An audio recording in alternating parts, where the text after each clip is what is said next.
Hi guys! Welcome sa Sipnayan. In this video ay itutuloy natin yung series natin on squaring binomials. So, sa previous two videos ay dinerive natin itong a plus b quantity squared. Naging a squared plus 2ab plus b squared. Tapos yung a minus b quantity squared which is equal to a squared minus 2ab plus b squared. So, kung gusto nyong malaman kung paano nakuha itong mga expressions na to dito sa pangalawang dun sa right hand side ng equations natin, you can watch the first video dito sa series. In this video, tutuloy natin yung discussion natin by giving more examples dito sa series natin. Dito sa topic na to. So, first example is 5c minus 2 squared. So, dapat alam natin, ma-distinguish natin that this is the second form kasi minus. Tapos, yung a natin dito is yung 5c. Ito yung bali yung a natin. Tapos, yung b natin dito ay yung 2. So, gagawin lang natin is to follow the pattern. Kasi na-derive na naman natin ito. Alam na natin saan nagaling. So, pwede na natin siyang sundan. So, a squared. Ibig sabihin yung 5c is squared natin. And then we have a minus 2. Tapos yung a, which is 5c times 5c. This is product of 2a and b. Tsaka yung b is 2. And then yung last term natin is plus b, which is 2 squared. So 5c quantity squared means 5c times 5c, diba? Which is 25c squared. So this is 25c squared minus, what is 2 times 5? 10 times 2, 20. Pero may c pa tayo, so 20c. And then plus 2 squared is 4. Okay, so number 2, we have 4m plus 7n quantity squared. So, ito yun. Kasi plus siya. So, i-square muna natin yung a. This is a squared. Ito yung 4m natin, yung a natin. 4m squared plus 2 times a, which is 4m, times b. 2ab siya, diba? So, times b, which is 7n. Then plus b squared, which is yung 7n natin, 7n squared.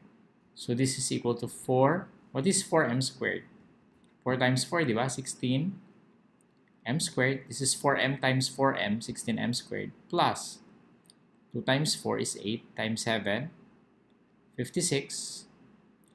Tapos may m tayo tsaka n, so 56mn, plus what is 7n quantity squared? 7n times 7n. What is 7 times 7? 49. n times n is n squared. Okay? Example 3, we have 5 minus x quantity squared. So, this is equal to, ito yung a natin, yung 5. So, 25 minus siya. So, dito tayo sa pangalawa, meaning the second term. Minus natin siya. And 2 times a, yung 5 yung a natin. And then yung x natin is yung b. And then plus, yung b natin is x squared. So this is 25 minus 2 times 5 is 10 times x is 10x. Then plus x squared. Okay. Importante lang malinaw na yung a natin is yung 5, di ba? Tapos yung b natin is yung x. So, pag malinaw yun, mag-minus tayo and then we follow the pattern here. Of course, you can still solve manually, pero syempre na naman natin, di ba? Na-discuss na natin yung formula. So, nasa sa inyo yan kung type nyo pa rin magmano-mano. Pero kung nakabisado nyo na yung formula, madali na lang, di ba? Last number, we have negative n plus 3 quantity squared. So, dapat dito nakakalito to kasi alin ba dyan yung a natin? Ang a natin is yung negative n. Diba? So, ito, yung buong negative n Yan, buong negative n. Yan yung A natin. Yung B natin is yung free. So, pag sinabi natin A squared, ibig sabihin yung negative n quantity squared. Diba? Kasi yun yung A natin. Okay, so then, second term is, this is addition, no? So ang second term natin, addition. Pero yung, i-add natin siya sa 2, diba? 2ab. So 2 times a, ang a natin is negative n, diba? Times negative n, times b, which is 3, and then plus b squared, which is 3 squared. So this is equal to negative n times negative n.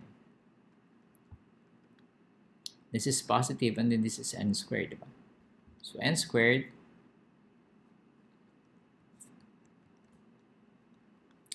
and then what is 2 times 3? 6 times negative n plus negative 6n plus, nakita nyo, 2 times 3 is 6 plus negative n is negative 6n. Yung plus natin dito yan. Yung plus natin. And then another plus here, plus 9. Pero ano ang negative 6n pala? Ang negative 6n ay, ang plus negative 6n can be written as minus 6n plus 9. Okay, so yan yung ating sagot. Okay, so sana may natutunan kayo dito. We will have, I think we will have one more video for this series.